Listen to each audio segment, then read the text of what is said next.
Vamos lá, gente, força! Estamos aqui no crime de extorsão. A extorsão é um crime contra o patrimônio e está previsto no artigo 158 do Código Penal.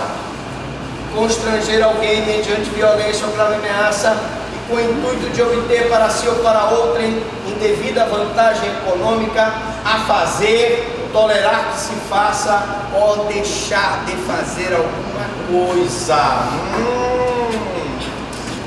Professor Franklin, eu poderia dizer que a extorsão é uma espécie de constrangimento ilegal mediante violência ou grave ameaça? Sim, porque ninguém está obrigado a fazer ou deixar de fazer alguma coisa senão em virtude de lei. E quando você obriga uma pessoa a fazer ou deixar de fazer uma coisa que não está prevista na lei, você pratica um constrangimento ilegal. Todavia, se você emprega violência ou grave ameaça, você está praticando uma extorsão. Ainda mais quando esse constrangimento ilegal, mediante violência ou grave ameaça, está sendo praticado com o objetivo de obter para si ou para outrem indevida vantagem econômica. Deu para entender? Fácil. Você conseguir visualizar isso, você entende a extorsão, tá?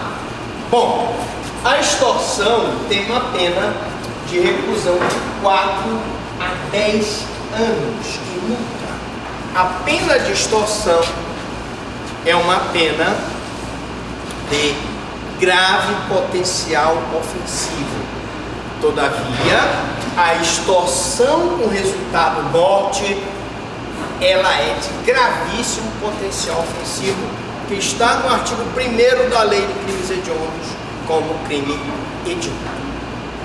Repetindo, a extorsão, regra geral, ela é de grave potencial ofensivo, pena de 4 a 10, mas a extorsão com resultado morte é crime de gravíssimo potencial ofensivo, porque é crime hediondo. Tá bom? Então é crime de grave potencial ofensivo, se resultar morte de gravíssimo, portanto, crime hediondo. Objetos e elementos do tipo. Nós estamos falando de crime contra o patrimônio, portanto, a objetividade jurídica dela principal é a inviolabilidade do patrimônio. Contra o patrimônio, vê lá no capítulo, objetividade jurídica, bem jurídico protegido pelo Estado, é o patrimônio. Mas eu tenho objetividades jurídicas secundárias nesse crime. E quais são elas? A senhora não sabia, né? Que tinha objetividade jurídica secundária. A senhora que está alisando o cabelo aí não sabia, né? Sabia? Não. É a vida, a integridade física, a tranquilidade e a liberdade pessoal. Eu até poderia dizer que essa objetividade jurídica secundária é complexa. Por quê? Porque ela, extorsão mediante o resultado de morte, protege a vida, não protege? A integridade física, a tranquilidade da pessoa que sofre a violência ou grave ameaça, e a liberdade pessoal, porque ela é constrangida a fazer ou deixar de fazer alguma coisa para a obtenção da vantagem indevida ao sujeito ativo. O objeto material, gente, a pessoa ou coisa sobre a qual recai a ação delituosa, normalmente é a vantagem devida, que pode ser um dinheiro, pode ser um bem móvel, que ela vai obter através da extorsão. Elementos do tipo ação nuclear, que é um fazer ou deixar de fazer, tolerar que se faça. Eu posso ter uma conduta omissiva ou comissiva. Fazer, omissiva. Não fazer é omissiva por parte da vítima. Porque tu podes obrigar a vítima a fazer alguma coisa, assina esse contrato aí. Ou tu podes obrigar a vítima a não fazer nada. Tu não vais fiscalizar a minha fazenda para constatar o trabalho escravo. Tu não vais me autuar no meu desmatamento ilegal aqui. Também eu posso ter um não fazer. Os meios que o agente pode lançar mão para a consecução do crime são a violência ou grave ameaça, né? Que nesse caso caracterizam a extorsão. Se ele não usa de violência ou grave ameaça, eu vou ter o crime de constrangimento ilegal, previsto no artigo 146 do Código Penal. Ok? Beleza? Sujeito ativo é qualquer pessoa. Professor Franklin, a lei exige alguma qualificação especial do sujeito ativo da extorsão? Não. Precisa ser médico? Não. Precisa ser advogado? Não. Precisa ser engenheiro? Não. Precisa estar com o estado corporal? Não. Precisa ser funcionário público? Não. Por não exigir, é um crime comum. Comete esse crime qualquer pessoa. Atenção, se a extorsão for praticada por funcionário público, nós vamos ter o crime de concussão. Quando o funcionário público te obriga a fazer alguma coisa que não está prevista em lei, concussão. Ok? Com a simples exigência de vantagem devida em razão da função. Concussão. Extorsão praticada por funcionário público, concussão. Sujeito e elemento. Sujeito passivo é qualquer pessoa, inclusive a jurídica. Professor, agora você me perguntou, né? Vamos deixar bem claro aqui. O que eu disse foi que a pessoa jurídica não pode ser sujeito ativo de crimes no nosso ordenamento jurídico, mas já tem a possibilidade de ela ser sujeito ativo do crime ambiental. Mas ela pode ser sujeito passivo do crime? Pode. Como? Se ela tiver a propriedade ou a posse daquela coisa que vai ser extorquida pelo agente, ela é o sujeito passivo do crime. Imagina, por exemplo, que é uma empresa e o objeto material da extorsão é um veículo que é da empresa. E a empresa então será o sujeito passivo. Quando nós vimos o crime de furto de coisa comum, eu expliquei que numa empresa, num condomínio, eu posso ter uma subtração de um dos sócios da empresa, mas quem responde como sujeito ativo não é a empresa, é o sócio, o diretor, que deu ordem para aquela prática criminosa dentro do condomínio, dentro do espólio e etc. Ok? Para ficar claro, o elemento subjetivo na extorsão, dolo, intuito de obter vantagem econômica. Se a vantagem for devida, o agente pratica o crime de exercício arbitrário das próprias razões. Imagina, por exemplo, tem várias situações. Meu amigo, nunca empreste dinheiro para um amigo. Dinheiro emprestastes, inimigo tivestes. Pega, o cara chega pra ti, ô meu amigão, tudo bem? Me presta o cartão, rapaz, eu tô quebrado. Me dá o teu cartão, preciso comprar. Familiar. O amigo do peito vai lá e diz, olha, me presta um dinheiro aí que eu estou precisando pagar umas dívidas aí.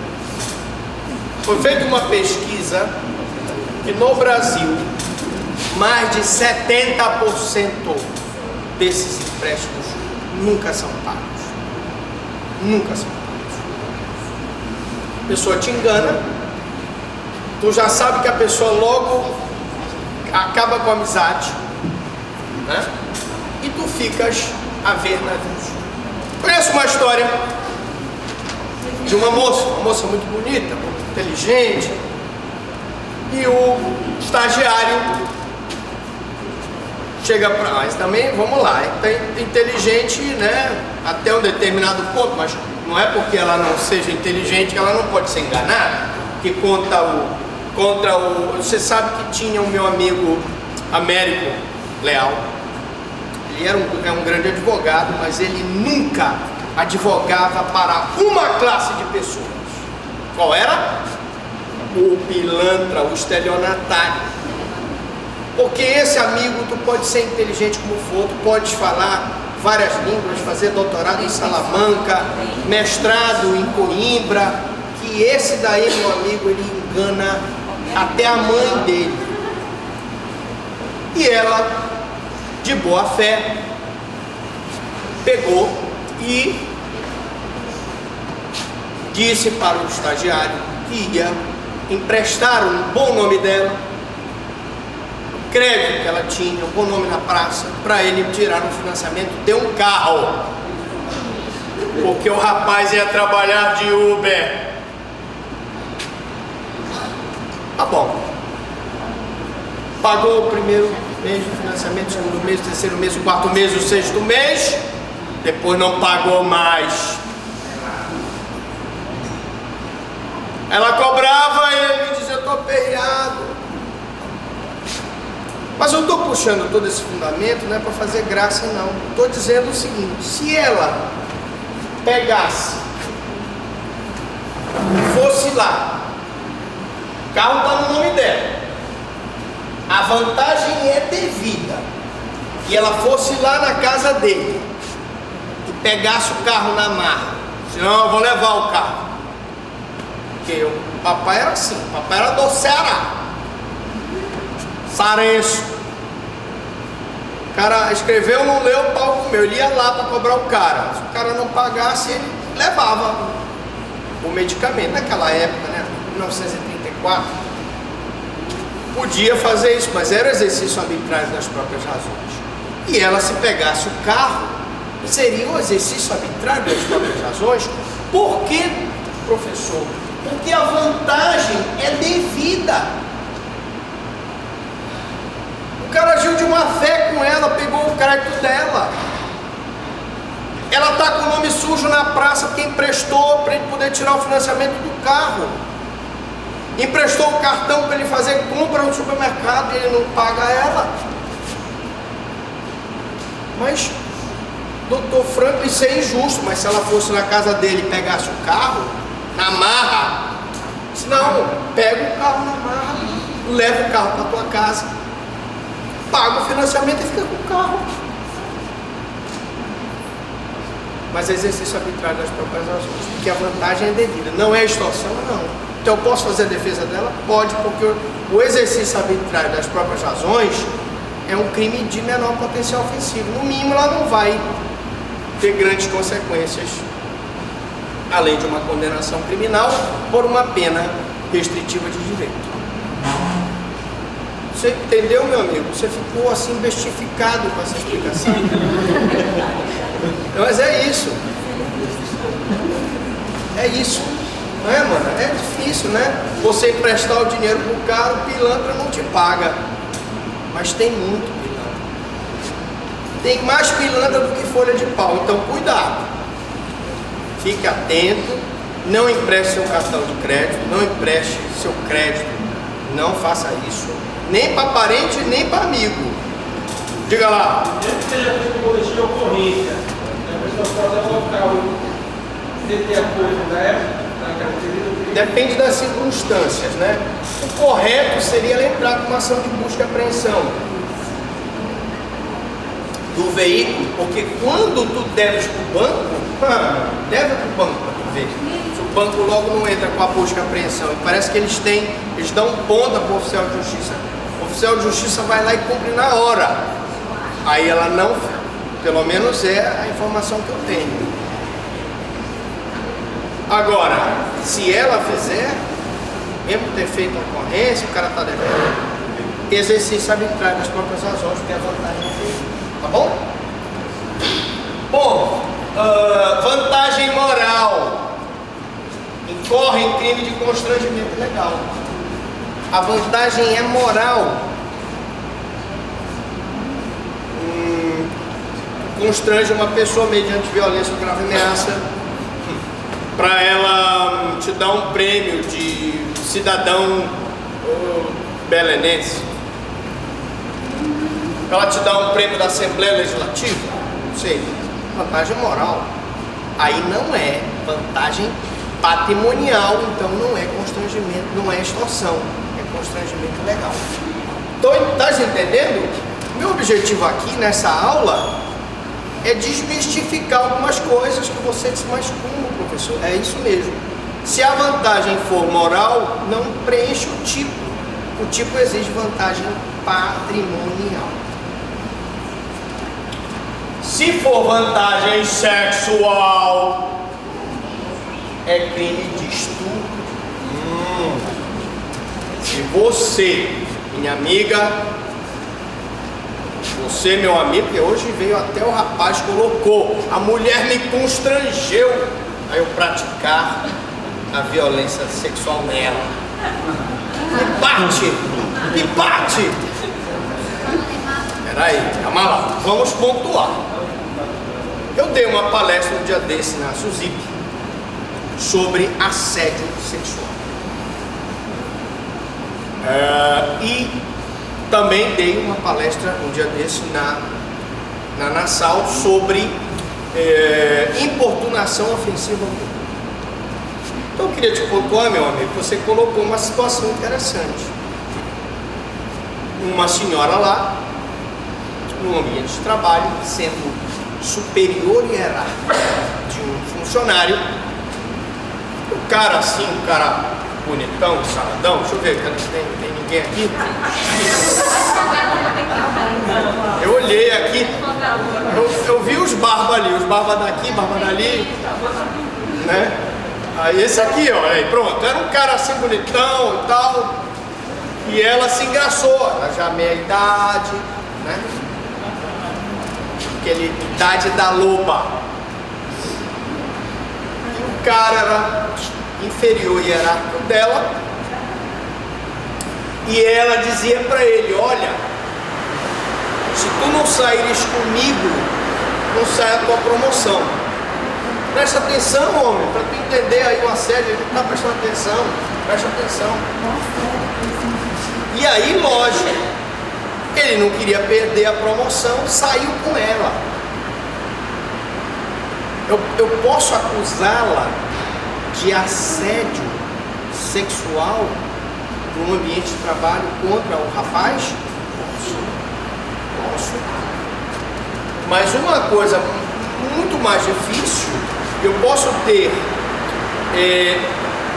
um estupro de uma mulher em relação ao homem? Posso. Em tese, posso. Se o estupro é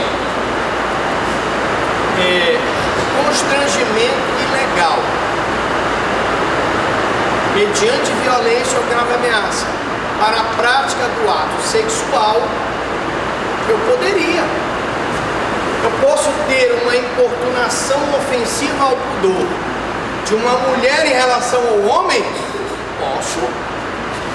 Assim como teve aquela situação do homem que no ônibus se esfregou na mulher até ejacular, eu posso ter uma situação de uma mulher que no ônibus, tarada, a idade da loba, pega e vai no glúteo do homem. Só para pontuar, tá, gente? Agora, o seu exemplo, meu amigo, você que faz a barba lá naquele cara lá, o cara é bom. Onde é que tu faz a barba mesmo? Porque eu quero, porque tá igual do outro ali, a barba. Pode. Vocês estão combinando aí. O rapaz também, olha, tá igualzinho, mesmo corte. Mas você também já foi longe demais, né? Dizer que a mulher vai constranger o homem, manter relação. É a mulher engravida e depois tu pede para autorizar o aborto da mulher. Aí, meu amigo, olha que eu já dou aula há muito tempo.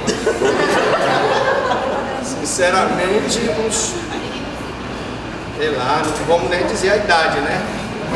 Mas, bicho, essa eu não tinha ouvido. Olha que os alunos vêm com umas pérolas. Mas essa foi demais, sinceramente. Tá lendo muito o caso do Neymar. Vamos lá. Mas então, a vantagem, se for sexual, também não é extorsão, tá, gente? Não é extorsão. Maiores detalhes vocês assistem na aula de importunação ofensiva, de estupro, tá tudo lá no nosso canal do YouTube. Consumação e tentativa. Bom, o momento consumativo da extorsão, ele é também complexo, né? Duas correntes se afiguram aqui. O Damásio, o Heleno Fragoso e o Nelson Gria e o Supremo Tribunal Federal dizem que é crime formal. Eu quero dizer que essa posição, na minha opinião, é a correta. Por quê? Porque a extorsão, ela é um crime contra o patrimônio formal, justamente porque ela descreve o resultado naturalístico, mas ela não exige o resultado naturalístico. Então, se o agente constrange uma pessoa a receber uma vantagem patrimonial indevida, mediante violência ou grave ameaça, não há necessidade que ele receba vantagem. O simples ato de constranger já caracteriza o crime. Aí você, minha amiga que está me olhando feio, pergunta, mas professor, mas e se ele receber a vantagem? O recebimento da vantagem é mero exaurimento. Beleza? A doutrina minoritária diz que é um crime material, que se exigiria o recebimento da vantagem devida. Nossa opinião é que assiste razão ao Supremo, ao Hungria já dizia isso desde sempre, e ao Heleno Fragoso de que é crime formal. Ou seja, a lei descreve o resultado naturalístico, que é a vantagem patrimonial indevida, mas não exige o resultado naturalístico para a configuração do crime. Ok? Tentativa. É possível no entender de ambas as correntes doutrinárias. Eu posso tentar constranger mediante violência ou grave ameaça a pessoa para conseguir a vantagem indevida, e no intercriminis, na execução do crime, esse crime não chega a se consumar por circunstâncias alheias à vontade da gente, embora de difícil configuração. Mesmo para os que entendem ser a extorsão crime formal, tal qualidade não impede a incidência da tentativa.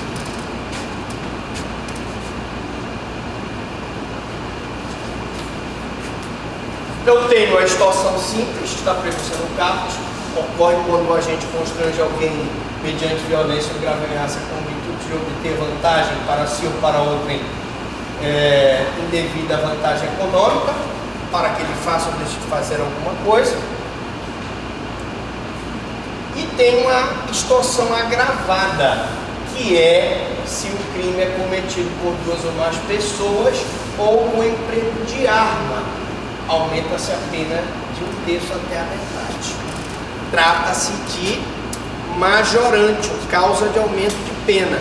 Imagine que duas pessoas chegam armadas lá na tua fazenda e dizem, olha, passa essa escritura dessa fazenda para mim e eu te mato. É um exemplo típico. Extorsão agravada ou extorsão com causa de aumento de pena. Só fazendo uma revisão aqui para você, meu amigo, você, minha amiga, vocês sabem que nas na aplicação da pena, eu tenho que levar em consideração as circunstâncias judiciais, as agravantes e atenuantes e as causas de aumento e diminuição. Professor, como é que eu sei quais são as circunstâncias judiciais? São as que estão previstas no artigo 59 do Código Penal. Culpabilidade, antecedente, conduta social, parará, pererê, pupum. Como é que eu sei o que é agravante e atenuante? As agravantes estão previstas no artigo 61 e 62. As atenuantes no artigo 65 e 66. Como é que eu sei, professor, que uma circunstância é causa de aumento de pena ou causa de diminuição de pena? Toda vez, meu amigo, toda vez, minha amiga, que você verificar que o Código Penal traz uma fração, ela será uma causa de aumento de pena ou uma causa de diminuição de pena. Nós acabamos de ver aqui uma causa de aumento de pena. Aumenta-se a pena de 1/3 à metade, fração, se o crime é cometido por 2 ou mais pessoas em crime de ato. Mas eu poderia ter uma causa de diminuição de pena. A tentativa é uma causa de diminuição de pena. A pena do crime consumado diminui de 1/3 à metade se não há consumação desse crime. Então preste atenção, porque o advogado não deve se concentrar só no mérito da acusação. Às vezes, na aplicação da pena, o julgador erra nas circunstâncias judiciais, nas causas de aumento ou diminuição, nas agravantes e atenuantes, na concessão ou não do SUSI, na progressão ou não do regime, na concessão ou não da liberdade condicional, na concessão ou não do direito à liberdade em apelação, e você tem que estar atento para essas questões penais e processuais penais. Bom, também é conhecida como qualificadora, embora tecnicamente se trate de causa de aumento de pena, pois a pena é elevada de 1/3 até a metade. E toda vez que eu tiver um aumento em fração, eu terei uma causa de aumento e causa de diminuição. Que não se confunde com as agravantes e atenuantes, porque as agravantes e atenuantes, crime praticado contra a mulher, crime praticado contra o idoso, crime por motivo torpe, por motivo fútil, elas são diferentes das qualificadoras, das causas de aumento. Por quê? Porque elas não trazem um quanto. E o juiz fixa de acordo com o que ele quiser, nas circunstâncias judiciais. Ok? Bom, feita essa explicação, o parágrafo 2º diz: aplica-se a extorsão praticada mediante violência, o disposto no parágrafo 3º, no artigo anterior.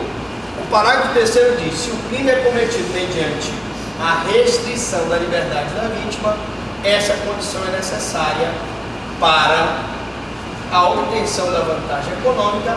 A pena é de reclusão de 6 a 12 anos. E agora eu quero fazer uma diferença para a gente não confundir causa de aumento com qualificadora.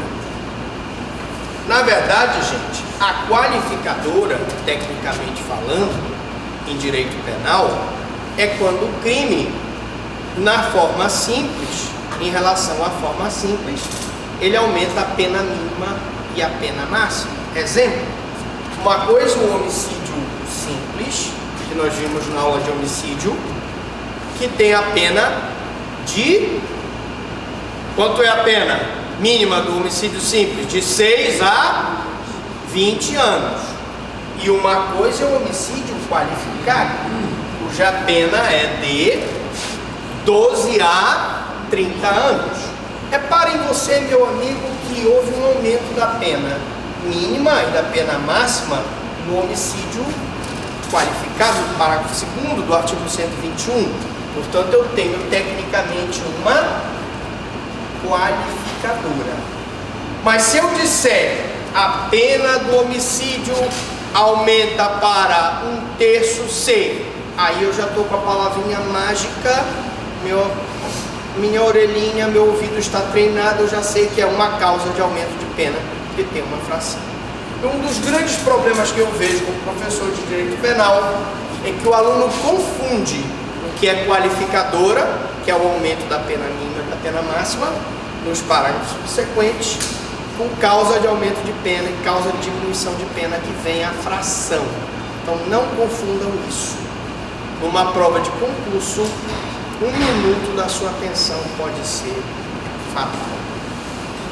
Bom,